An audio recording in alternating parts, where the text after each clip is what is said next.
Is it possible to create a website and simply distribute it globally?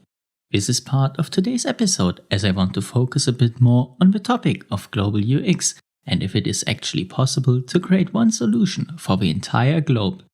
This is the UX Global's podcast and I'm your host, Chris. Let's go.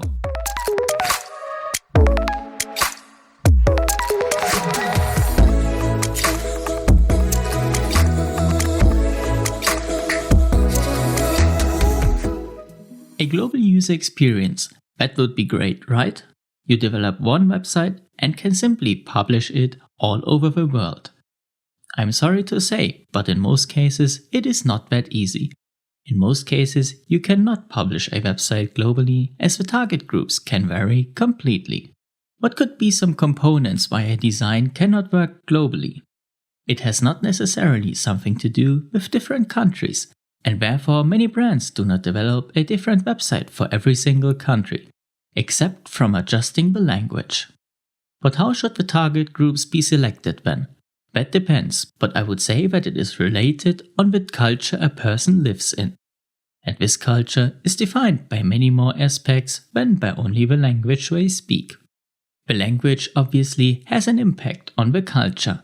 To me, for example, it is normal to read from left to right. But in Arabian regions, it is the other way around and they read from right to left.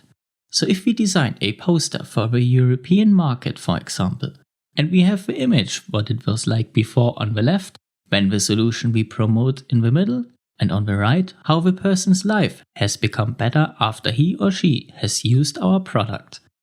In Europe, for example, people would understand it correctly and perceive it as if the solution has made a person's life better.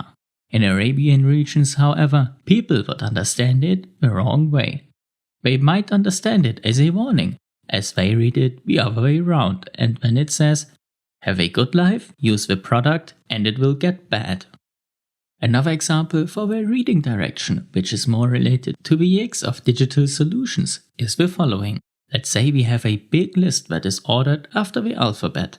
To make it easier for users, it is sensible to align the items to the left for European countries, for example.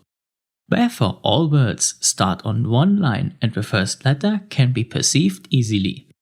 If they were aligned to the right, it would be way harder to find the word we are searching for, as their length is different and therefore their starting position on the left varies from word to word. In Arabian regions, it is sensible to align items to the right, as they are also read from the right and can be perceived easier and faster therefore. So the reading direction was our first example that makes it almost impossible to create one solution that will be used globally. Another one is, for example, religion. In Christian regions, I know that there are multiple holidays like Easter and Christmas that get celebrated every year, and basically all companies send out some wishes and offer you some special sales. But in China, for example, there are different holidays. They celebrate the New Year at a different point of time than we do in Europe. Furthermore, they have a Dragon Boat Festival, which is a national holiday. It is important as a global company or brand to think of those events and wish people from these cultures the very best.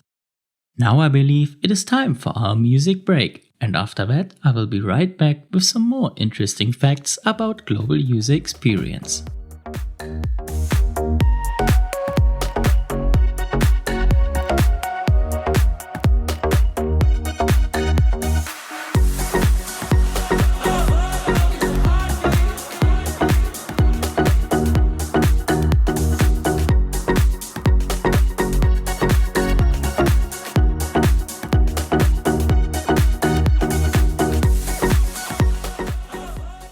Okay, everything I have explained so far says that there is no chance of creating a global UX, and I want to continue with the argumentation into this direction.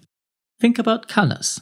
In the USA, green is generally perceived as springtime, freshness and hope, so basically all positive attributes. But in India they go even one step further and green is associated with nature and therefore a manifest of God. So you need to be aware of that aspect when using the color green in India, as colors play a much more important role there. One more quite good example that shows how different cultures are is food. In China, the food is completely different from the food eaten in Mexico, India, Australia, and England. And this can play an important role when creating an image for your website or an advertising campaign.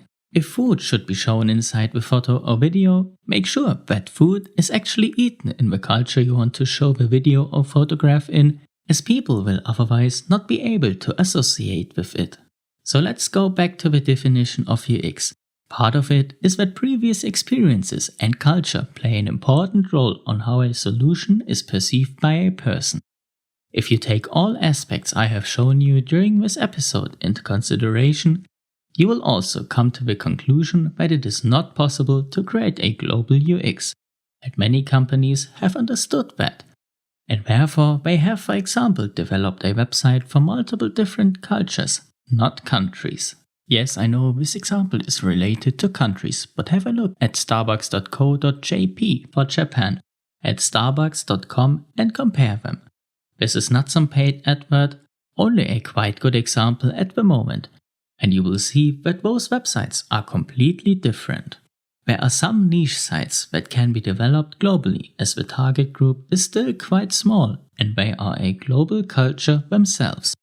Anime and manga conversions, for example, have a target group that is, and I do not want to discriminate against anyone, but this target group can be seen as a global culture, which is something good, and the appearance of the website can probably be used globally, as the fans are a culture themselves. So this episode is probably also quite important for us as entrepreneurs, as it shows us that we need to take so much more into consideration when starting a new project.